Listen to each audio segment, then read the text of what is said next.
On the field, in the broadcast booth, Ron Johnson is Minnesota sports. One-of-a-kind opinions, big-name guests, the teams you care about every day. It's the Ron Johnson Show, part of Locked On Sports Minnesota, and it starts now. Welcome to the Ron Johnson Show, and I'm your host, Ron Johnson. This is the Locked On Sports Minnesota Podcast Network. This is the Ron Johnson Show. As I bring my producer, Sam Ekstrom, in, we have a fun show today. We're going to bring in Brandon Warne from Locked On Twins. We're going to do the Hanging with Ron Johnson segment with him. We're also going to do the Daily Three. I have a couple topics I need to throw at him because I'm seeing some weird stuff going on in baseball, but then also we have the MLB draft. Some cool things happen there. When you think about training camp, though, football is now back. It is now, we're inches away from a practice. We're a couple days away from fans being able to go to training camp. Just looked at my daughter's all-star game selection she got last night. That was huge. Unfortunately, I have to figure out a way to watch the Raiders game, do the pregame show, get to her games. I mean, she's playing from like 9 a.m. to 7 p.m. twice, like 2 days in a row. They're going to play a ton of games. So it's going to be interesting how I get this done. But I'm going to be on the Vikings fan line after the Raiders win or loss. Who cares? It's preseason. We'll see what Derek Carr has. Is he more accurate than Tua? Is Tua better than Pat Mahomes? Who knows? Is Tyreek Hill in deep water? But at the end of the day, all those teams are doing something. They're moving things around. And as I bring Sam in, before we jump into moving things around, because Kwesi Adofo-Mensah, Vikings GM, he's heading into his first training camp. And all these teams have been moving pieces and trying to find that last piece of the puzzle. But there's something that Kwesi said that all these teams are kind of following. And I understand his sentiment. But before we get to that, we have a word from our sponsors. Yes, we do. Have you ever been in need for just a little bit of cash? Maybe you could only afford to put a few gallons of gas in your tank, or you've got another save the date. You're wondering how you're going to get another wedding gift. Well, that's where Dave can help. Dave is the banking app that can help you get up to $500 instantly with extra cash. That's more money to fill that tank, buy that wedding gift, catch up on bills, whatever it might be. You can finally tackle those expenses that have been stressing you out without any hangups. There's no interest and no credit check needed. Millions of people have already downloaded the Dave app to get the financial relief they need with extra cash. So if you're in a pinch and need some extra help, download Dave and think of it as a helping hand from future you. Download the Dave app from the App Store right now. That's D-A-V-E. Sign up for extra cash account and get up to $500 instantly. For terms and conditions, go to dave.com/legal. Instant transfer fees apply. Banking provided by Evolve, member FDIC. Future you will thank you. So, Sam, USA Today, Kwesi Adofo-Mensah. They say he's Kwesi. But if you think about Kwesi, and I like the fact that he doesn't tiptoe around the tough subjects. Feels a little PJ Fleck-ish, he eats tough conversations for breakfast. When you think about what Kwesi said, and here's the two things I took from his interview. One, he didn't want to go full Rams, meaning go try to find a new quarterback and just really just go after it in year one and say, we're going to go after the Super Bowl. He's not saying they can't win a Super Bowl. He's also saying, I know we don't have Tom Brady or Pat Mahomes. So, which means those are Super Bowl winning quarterbacks who have had to do it all on their own at times where it's like it's all them or it's nothing. Like if you remove Patrick Mahomes from the Chiefs, the Chiefs aren't good. You remove Tom Brady from the Patriots, we saw what they were. You remove Tom Brady from the Bucks, we saw what they were before he got there, and we'll see what they are after he leaves. When you think about what he said, though, and here's the quote that got me. The Super Bowl is more likely to win if you have that quarterback.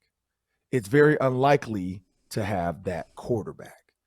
And so what he's saying is, and to what he's saying before that, he's saying we don't have Tom Brady. He acknowledges we don't have Patrick Mahomes, which requires him to ask, is the Vikings quarterback perennially sufficient? So is he sufficient? Is he good enough to get this done? Well, he has a little bit of a quandrum, I guess, or a quandary, however you want to say it. He's a commodities trader, Stanford economics masters, graduate. So it's a little bit analytics-ish, but he's also looking at the team as a whole. He knows there's some blind spots he has to cover. He knows that in the building, he's always looking for information. So he's going to guys that have been there, scouts, trainers who've been there, players, guys he can trust, captains. I'm pretty sure he's going to trusted Vikings Entertainment Network people as well, just trying to get their takes. I too have had a conversation with Kwesi. I did not realize he was gaining information from me. I thought I was getting it from him. He probably was getting it from me because I did give him some thoughts on what I thought this offense can be and what this team could be. Also talked about what Kirk Cousins needs to do from a Peyton Manning perspective. Well, when you look at this, 4,200-yard quarterback, 33 touchdown quarterback, he said, I don't know that I speak football better than them, but my worst thing is probably better than their worst thing. You know what I mean? So I think that my ability to communicate in every room in the football building makes me unique. So he's basically talking about the math side of sports. He said, I'm not trying to be arrogant, but I speak better. But I speak that better than any other. And by the way, USA Today, horrible sentence structure. They could have fixed some of these quotes because I know he didn't say it that way, but that person for some reason wrote it down this way. But I speak that better than any other GM. What is that? Just say I don't know if I speak better than other GMs. That's what he was trying to say. What is this? But anyway, that's not the point of this. When you think about that, the math side of football, the analytics side of football, but he also can speak sports because he played basketball. He can speak, to a younger generation because he is 40. He can tiptoe on both sides of the room. Here's the thing about that. He's not being arrogant. He's saying that I believe that my quantitative lens distinguishes him from his peers. I like that. I like a guy that's willing to say that. So in his mind, should he tear down the Vikings to start over? His thought is no. Why get rid of a quarterback that I don't know what quarterback I'm going to get? It's not a guarantee to go get Matthew Stafford. It's not a guarantee to get a Tom Brady to come over. It's not a guarantee. You don't see teams trading there like Baker Mayfield.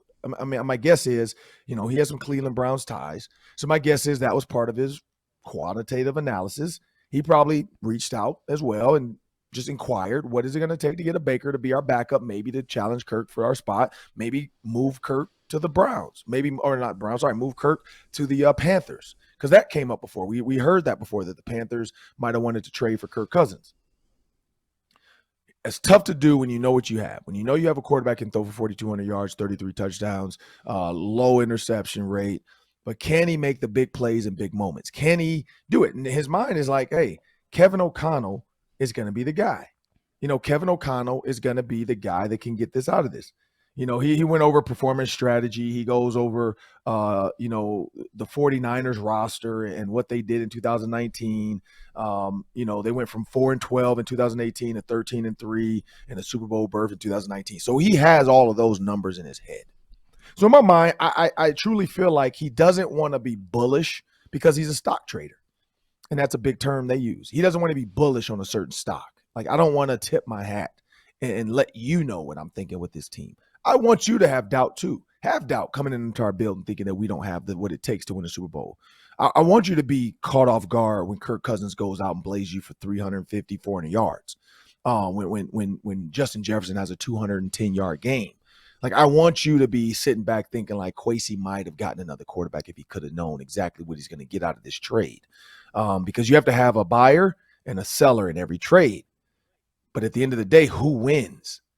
Does the stock skyrocket? Is that trade worth it? Does that quarterback bring you superstardom? The Rams, greatest trade ever. They won a Super Bowl right away. So that paid huge dividends right away. And that GM can sit back, Sean McVay can sit back and say, hey, we got it done. We got done what we needed to get done. We got our Super Bowl. Now let's just sit back, let Matthew Stafford play this out. Maybe we get back. We still got Aaron Donald. Maybe we don't. But, hey, that trade was worth it. The Lions, on the other hand, are like, dang, trade our quarterback and he went and got a Super Bowl. So there's a loser and there's a winner. It's never completely even unless you look at the Stephon Diggs, Justin Jefferson, Vikings, Buffalo Bills. That kind of voted its way and became even. Both are great receivers. Both teams are doing well. Receiver likes his quarterback. This receiver has his quarterback. So that one you could say kind of broke even. But it doesn't always happen that way. This Baker Mayfield, Browns, Panthers, we'll see what that turns out to be. But at the end of the day, Kwesi is really like, I think he understands what Kirk Cousins can be because he's throwing some of the things out there. You know, he said, I study these things. I know them. If you don't have them, you don't win. So he knows what talent on the threshold needs to be. He said that's very binary. So he's saying zeros and ones. Winning a Super Bowl is like being in the Matrix. And he's seeing it like Neo. And he's Neo the one right now. He's seeing the numbers. Now he's just waiting the bullets to start flying so he can bend back. And he can do the Keanu Reeves. But he's ready for it. Whether he's Keanu Reeves or he's what's his name? He'd probably be Lawrence Fishburne, and Kevin O'Connell is going to be Keanu Reeves. Like, that's what I'm going to go with it. He runs the Matrix. He's giving Kevin O'Connell the red or the blue pill. Do you want Kirk Cousins or do you want somebody else? Clearly, he took that Kirk Cousins pill, and they're about to see what happens when they get into the Matrix. I don't know, Sam, but when you see these quotes, what came across your mind? Mm-hmm. Yeah, it's a little ironic because when he says we're not going to go full Rams, he's saying we're not going to go all in at any point. We're not going to sacrifice oodles of first-round picks so that we can have an all-in season. That's what the Rams kind of did, and the Rams benefited. They won a Super Bowl. That's the ultimate goal. And Kwesi is saying no. As well as that worked out for L.A. and Kevin O'Connell, we're not going to use that approach because we want to have a sustainable team that's able to win 3 or 4 years in a window, because if we give ourselves multiple chances, there's a better likelihood we'll cash in. So he's acknowledging the randomness of sport, the randomness of chasing a Super Bowl, knowing that guys can get hurt. You could have a random outcome even if you're the better team, because every game in the playoffs is a one-game series. So he's saying, yeah, it's really hard to ensure results when it's a one-game playoff, one and done. If it was a 7-game series, it'd be totally different because then the better team always wins, almost always. But in the NFL, there is some randomness to it. So he's taking that cautious approach. And for those that would ever beg him to go all in and to go get the best free agents, to go get the best quarterback, to make the most aggressive trade, you might not be getting that from Kwesi Adofo-Mensah. So that is an interesting insight, I think, into his long-term team-building philosophy. Yeah, and so you see it. Like, again, training camp starts soon, tomorrow, basically. And we're going to have fans on the 30th at TCO. We're going to have some Vikings Game Day Live stuff coming up. I mean, Big Ten Media Day is coming up this week. So it's about to get real fun for those that love the game of football. Like, it's time to go now. Kwesi's put all the words on paper. Now it's time to put your money where your mouth is, and let's see what this team looks like. Like, I don't think we're going to get anything in the preseason. I think we're going to get a very vanilla offense just to get the basic cadence of Kevin O'Connell helping Kirk Cousins in the helmet. I think we're going to get a little bit of Sean McVay-ish with it, where Kevin O'Connell is going to talk to Kirk in the deal. We're going to see a loose flex huddle at times. And that way, and the reason for the loose flex huddle is the microphone stays on. Once you come out the huddle, they turn your mic off as a coach. You can't talk to your quarterback anymore. But if you never huddle, it's on. As long as your center and your line aren't set, it's on. So as long as they can stay loose flex, they're looking at the quarterback, but they're right by the line, and he can hear Kevin O'Connell talking it through. The minute he sees something and he knows what's about to happen, boom, they flip, they turn around, they get down, they get the ball. Quarterback starts doing all this stuff. That's the Peyton Manning. And that's what I'm hoping we see from Kirk Cousins this year, because I think he's smart enough to do it. He just never had a coach that trusted him. But coming up, we're going to have Brandon Warne spending some time hanging with Ron Johnson, and then we're going to have the Daily 3. So as we have a little fun, it's time to bring Brandon Warne in from Locked On Twins. So now up on the Hanging with Ron Johnson segment, we're going to have Brandon Warne from Locked On Twins. We're going to have Sam Ekstrom hang around as well. Going to have a little fun. So as I jump into this right away, Brandon, I got to get this out the way. Baseball, in my opinion, I mean, let's be real, has way too many games. If you could pick a perfect number of games in a season, you look at some of these 5-game series, these 3-game series, these 8-game series and 8 times in 11 game stuff. What could be a better number to get the casual fan like me to stay like interested in baseball and add more playoffs? Like, is it 120? Is it 100? Is it more basketball-ish? You just go 82 and you cut out some of these, inter squad games that don't matter, and you stick to what really matters, like the NFL does. I mean, what does baseball need to do to keep the casuals around? Because even the diehard fans, I feel like, don't go to every game. They leave games. I know these owners are trying to be billionaires, so they're stretching it out as much as they can, killing their pitchers and players. Like, and again, the injuries, the nagging hips, muscle. Like, what is that number to get to that? Well, for me, I like that number. So that the problem is that I'm kind of going to be the wrong test subject, but I get where you're coming from. And it is a game that values the long game, and fans don't have that kind of, I won't say loyalty, but attention span. It's very fair to say it. It's one thing to watch an NFL game 3 hours every week. It's another to watch a 3-hour game 6 days a week with a day off, or sometimes not even a day off. So if it were to come down to reducing games in a season, I think we saw what that could look like in 2020 in the 60-game season. I didn't think 60 was nearly enough. If you double that at 120, that's probably at least starting to be enough for me. But they used to play 154. I don't think that's enough of a difference to really make a dent in what you're saying here. So I think for me, I want to keep it at 162, but I'm listening to anything above 120 as a suggestion. Maybe keep it in the warmer weather time for teams like Minnesota, Detroit, all those teams that have an actual winter coming when the postseason comes. But with that said, yeah, I like the length it is, but at the same time too, I get it. I understand that not everybody likes baseball as much as I do. Yeah, because there's football weather. So, we get football weather. We're built for it. It's what it's been. But baseball, when that ball is cold, when your hands are cold, it's just a different game. You don't have the same, flight of the ball. You got, Minnesota, if it snows in October, what do? It's just, April. March and April is horrible here. It's just, I just feel like there's got to be a way to condense it, like you're saying, for the weather-wise. And then you get more playoff teams. If you can get more playoff teams, more playoff games, football captured it. By adding that 17, 14 teams make it to the playoffs, people were dialed in. I have a feeling they're going to go to 16 at some point in the NFL and just go 8-8. 8 on both sides. Let's just get everybody in. Let's open this up so teams like the Dolphins can get in the playoffs and end up winning a game and beating somebody. Basketball has it. NCAA was 64. Baseball is one of those, I hate the one-game series, and then you turn around, and then now you got the series that we knew was coming anyway, the Red Sox and the Yankees. It's got to be a way to get more teams an opportunity in these playoffs to make it more like play-in game-ish. The Timberwolves and the I forgot who they played, Spurs Clippers. maybe, or whoever they played, Clippers. That was one of the most watched games and most talked about because of Cat and Pat Beverly's celebration. But that's what I think people are waiting for baseball to get. They're waiting for that excitement because hockey already has their diehards, even though their season seems long as well. I feel like they're right back at it again.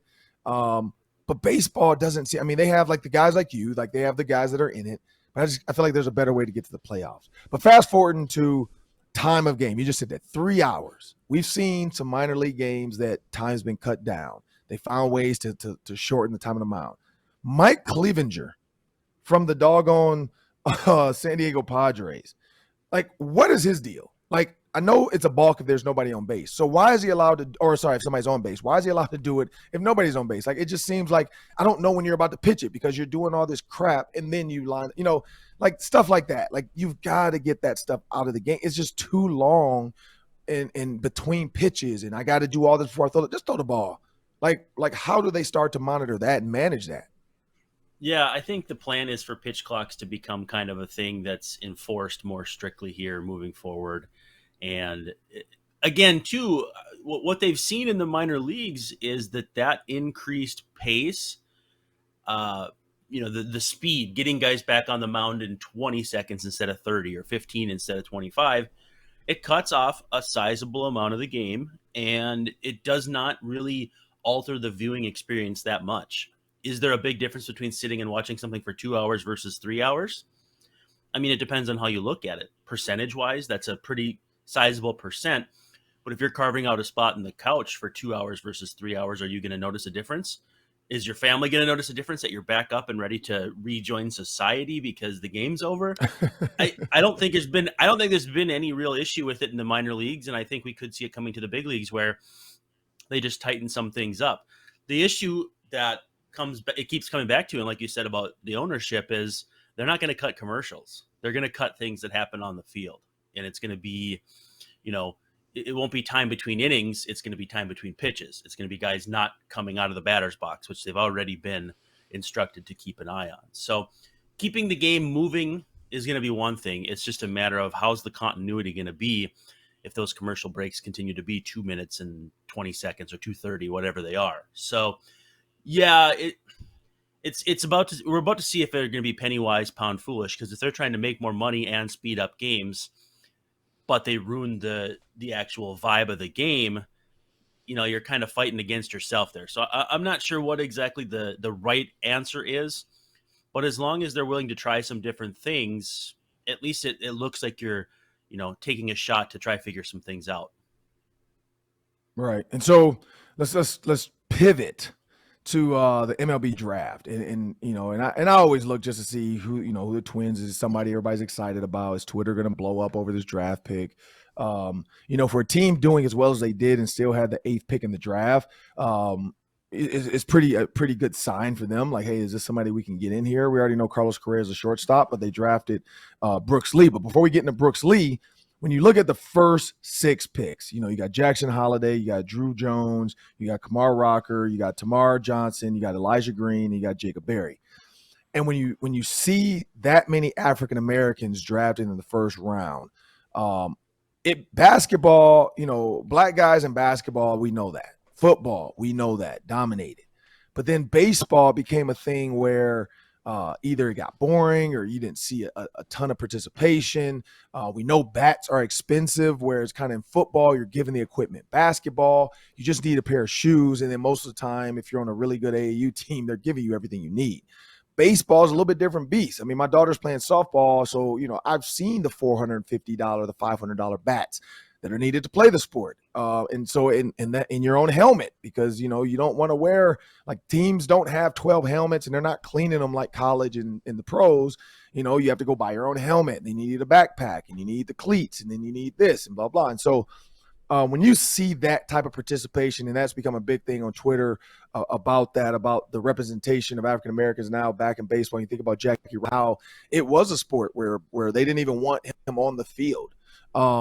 What is that saying for that?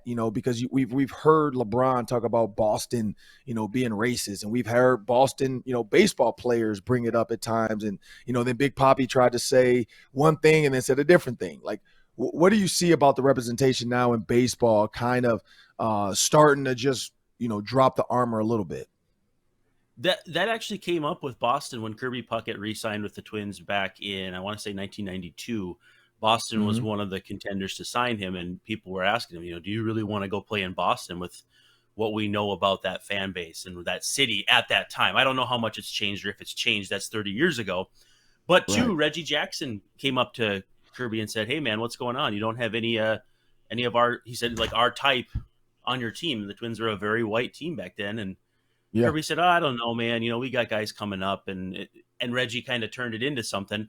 But the reality is that, the representation matters, and it's great to see guys like CC Sabathia kind of paving the way, Andrew McCutchen paving the way, saying, listen, you see me on this stage, whether it's on the stage being drafted, on the stage winning an award, on the stage winning a World Series, whatever it is, that can be you. And it's part of, I think, too, you see like RBI programs, reviving baseball in inner cities and that sort of thing. It's a grassroots effort where you can't just fix the problem from the top down. You got to basically plant the seeds and let them grow. And maybe you're seeing, like, I don't know the history of Tamar Johnson or even Hunter Green, who's with the Reds right now, was in the mix for the Twins to draft a couple years ago. But if those kids are coming through some of these programs, again, you're seeing the ground that you have planted and fertilized coming up. And that's absolutely great, because these kids need that representation. It's always good to see people who are like you in positions of power, whether it's politics, sports, the workforce, whatever. And so, honestly, I applaud it. You know, it's still not where it needs to be. And your points are well taken about the economics of baseball. I think you see it in hockey too. Hockey is just so expensive, and we know a lot of socioeconomic things about where African Americans are in today's society. And so, hopefully, that can get into hockey as well. But for now, when we're talking about baseball here, I think it's starting to show progress. Again, we're not where they need to be, but I think it's good progress. And, you know, it's always fun to see guys drafted that high that maybe you hadn't expected at first. Yeah, and Brooks Lee, he's the 5th-rated prospect. He was a 5th-rated prospect, a bunch of 18-year-olds in front of him, and then the 21-year-old Cal Poly, you know, shortstop. What are they getting? And he's a switch hitter. What are they getting, and how soon could he, you know, is he going to make it? And then how soon could the Twins see him actually playing in the big leagues? Yeah, he can really hit. The question is where his defensive home will be, whether it's third, second, wherever. But the hit tool is really there. He's short to the ball, does a lot of good things. And if you can be a switch hitter who's capable on both sides, that makes you pretty much matchup proof from a pitching standpoint. So the idea that they have too many shortstops, which you'll hear some people say, it's kind of a misnomer, because it's kind of like, you know, if you look at every team, the best player is the shortstop, the pitcher, the catcher, maybe the center fielder. A lot of those guys become third basemen, right fielders, whatever. So you pick the athletes, you pick the guys who are just good players, and then you turn them into whatever their body style fits. You know, in a Division I program, you may not have to be a super elite athletic shortstop to be the best player on the team. So I think Lee probably fits in the future at third or second.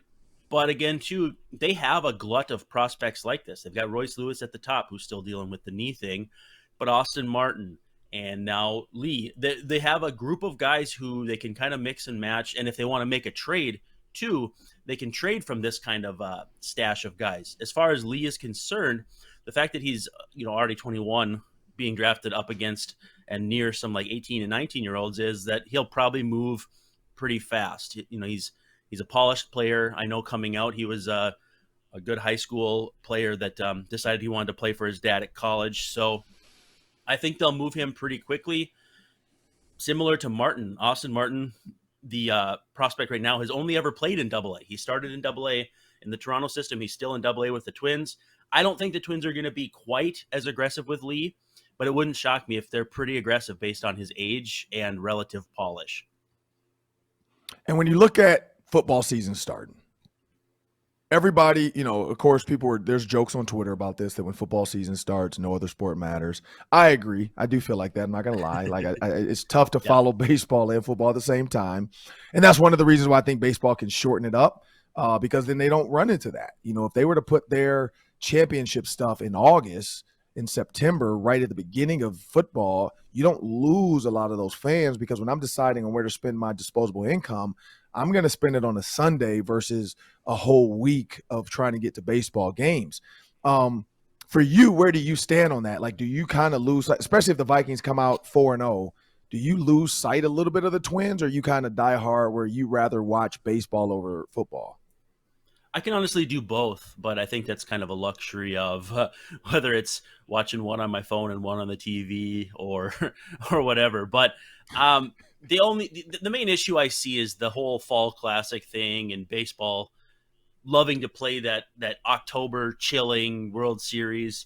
I mean, if it's in Miami, it's certainly not cold, but if it's in, you know, if it's New York, Yankees and Mets, you know, in the Bronx or in Queens in October, it's not going to be 80 degrees. It's going to be 60 degrees at first pitch and in the 50s by the time the game ends. And it's got that chill and everybody's wearing their jackets and stuff.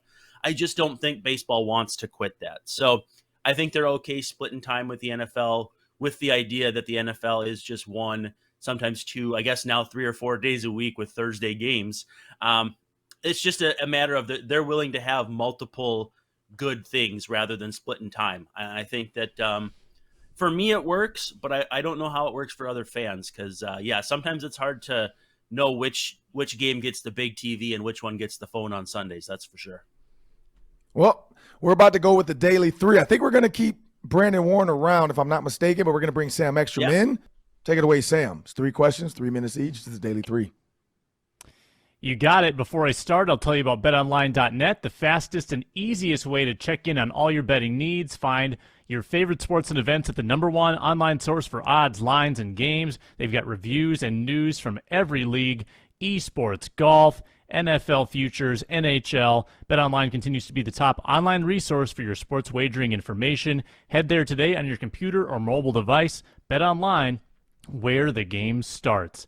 And here's where we start in the Daily 3. The Vikings veterans are reporting to camp today. Kwesi and Kevin O'Connell will speak to the media at about 11:15.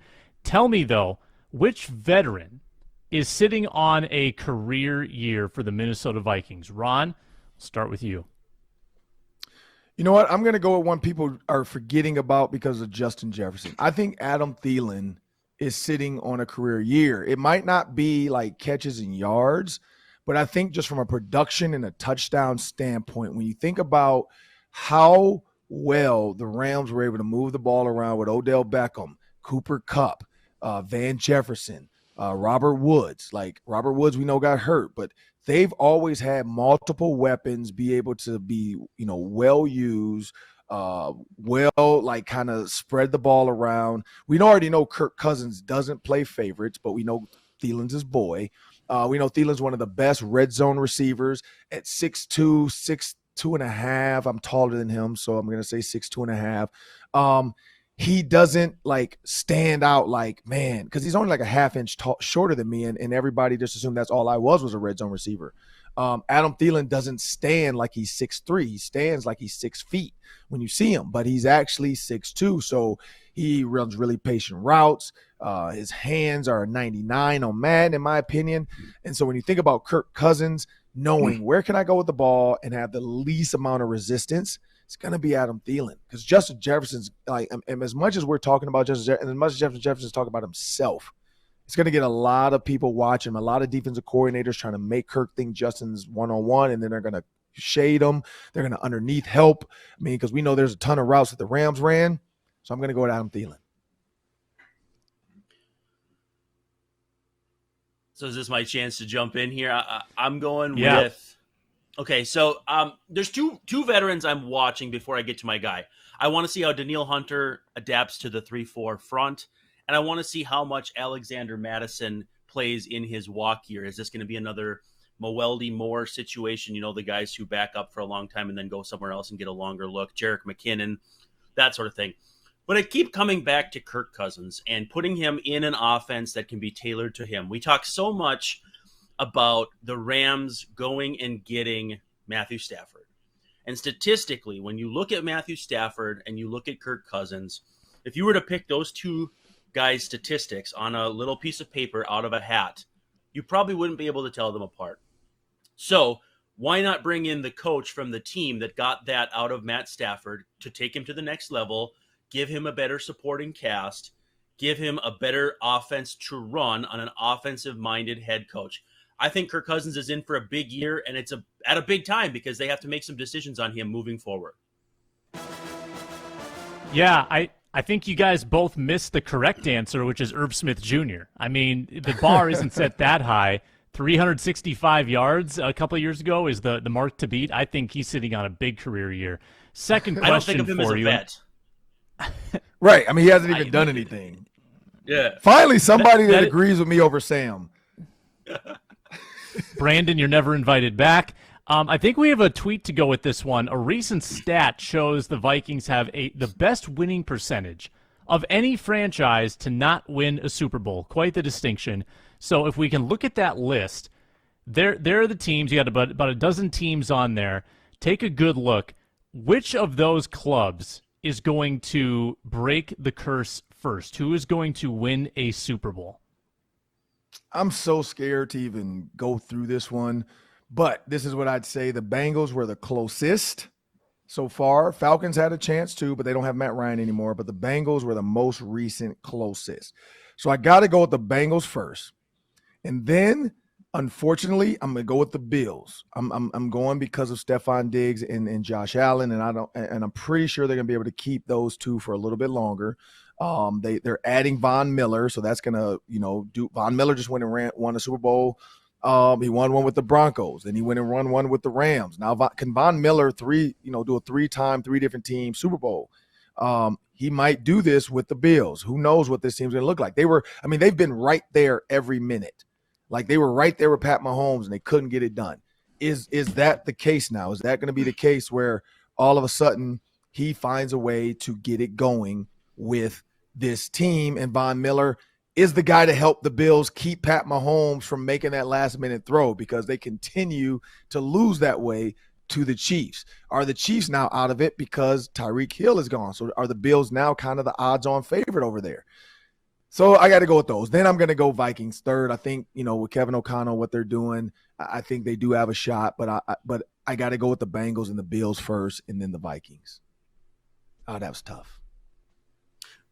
I'm going to change it up. I'm going to go with the Chargers. I just like what they're doing with Justin Herbert. I think they've surrounded him with a lot of offensive talent. They've got some pretty exciting defensive talent in Bosa and a few other guys. So I think they're starting to put some things together. I don't disagree with anything Ron said there as far as those two teams and having quarterbacks who can take you to that level. Obviously, I'm a big Josh Allen fan, and why wouldn't you be? He's terrific.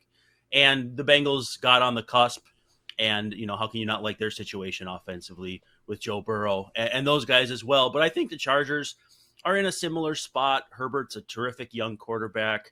Austin Eckler's a dynamic running back who, if he can stay healthy, he's going to be a fantasy football league winner this year for a lot of guys. So the one thing I come back to, though, and let's talk about the Vikings for a second. They're the only team on that list above 500. Every other team is below 500. If you cannot understand or feel the vibe that Vikings fans have of being perpetually decent, but not great, not amazing, not perfect, that's a 70-point advantage between them and the Titans. A Titans team we shouldn't sleep on, because anytime you've got Derrick Henry and now Robert Woods, Treylon Burks, they've got an interesting offense too. You really feel the Vikings fans' pain here in the sense that they've been perpetually like a 9-7, 10-6 team that just can't get over the hump. So I sympathize with Vikings fans, but I think if anybody's going to be this year's Bengals, it's the Chargers. Interesting. Well, the Bengals came from like nothing to something. What about Trevor Lawrence in Jacksonville with that new coach, Doug Peterson, some better leadership? They're building up some talent down there in Jacksonville too. We talked about Kyler Murray's contract yesterday in the Daily 3. Well, the other news that came out was his independent study addendum, which attempts to mandate that he studies 4 hours per week watching film, no TV time, no video games, no cell phone time. He's got to be locked in. Ron, what kind of message is this sending to Kyler Murray, and have you ever heard of anything like this? I've never heard of that being in there. And this is what I say. 2 things. Disrespectful. If you're going to put an addendum in there, you got to make it a non-disclosure addendum. If I was his agent, I'd be like, look, fine, I put it in there, but we're going to make this an NDA. Everybody's going to sign an NDA, and this is not going to get out to the public. 2, disrespectful to just even assume that. 3, dumb. That is the dumbest thing I've ever heard in my life, because if you feel like he's not studying, it reminds me of Jamarcus Russell. I remember they were saying the Raiders gave him a blank CD and sent him home, and then he never knew it was blank. There was Michael Vick conversations about that too, that he would go home and just play video games and never studied. He was just that athletic. I feel like that's where they went with this with Kyler Murray, that he's so athletic that at times he doesn't know the plays. He doesn't know the checks. He doesn't know every single route. He's just out there playing backyard football, and that's probably why they don't do as well as they should all the time. But in my opinion, it's dumb. Why give that man $160 million guaranteed, $230 million? Slap me with a tortilla and disrespect me if you're going to give me $160. I'll take that. You can say I'm dumb, stupid, blind, and crazy, but if you give me $160, fine. Let's put in that contract. I will sign it. But this is the problem with that. He threw a tantrum. He took all their stuff off social media. He said, trade me. I don't want to be here. Or he didn't say it in so many words, but everybody else said it for him. And then you paid the man, but then you say, hey, can you study a little bit more? That was dumb on both sides, but of course Kyler Murray wins that battle because he gets the $230 million, $160 guaranteed. We'll see if he studies, and we'll see what the season looks like. But everybody's going to be paying attention now, and that's always going to come up in every press conference. Did you study this week? It's going to be one of those annoying questions every week that somebody's going to ask Kyler Murray. To me, it's like going with an unproven carpenter to build your house and thinking that because you're going to spend more money on your house, it's going to be a better house. Well, you need to be shown that carpenter has put in the work and has learned the tools of the trade to be as successful as possible building your house. Are the Cardinals doing that with this addendum to the contract? I don't think so. And I don't think money is going to cure the questions that they have with his study habits, his behaviors, whatever it is. I also found it kind of curious that the 3 quarterbacks we mentioned all have a very common trait in terms of their ethnicity. And so is it a real thing? Is it a perceived thing? I'm not saying that's a thing because obviously that's not my place to say that, but it's just a curiosity that keeps coming back to me. I think that Jamarcus Russell story is amazing. And it just, the tapes were blank, man. If you're going to give somebody big money, they need to show you those study habits before, because it's like going off to college as not a good studier. You're not going to become a good studier in college, no matter what. Well, the one thing I'll say now it's on iPads. So they can load it up on the iPad. They can see what he's viewed, just like a parent can watch how much screen time did your kid have on the iPad. Again, at the end of the day, what are they going to make him do? FaceTime while he studies? Like, he can just hit play and let it play while he's playing Call of Duty. So I don't know how they're going to monitor. Is he actually watching the film and going through the plays? Because I saw the X's and O's, and I've used it before. It's a cool system. You can type in a number. It'll find whoever number you're looking for in the film.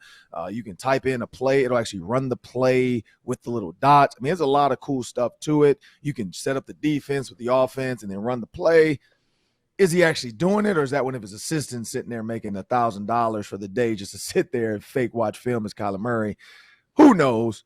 But I know he's a perfectionist. He wants to get better. He is a baseball player. He is a competitor. So maybe this will light a fire under, or maybe this will piss him off even more. I mean, that's what we don't know. You don't know if this is going to piss him off anymore. You just sign the contract just to say, give me my 160 and I'm out of here. Now, maybe that clause means, hey, if you don't study, we don't have to pay you. I don't really know what. We'll have to have Sam dig into that.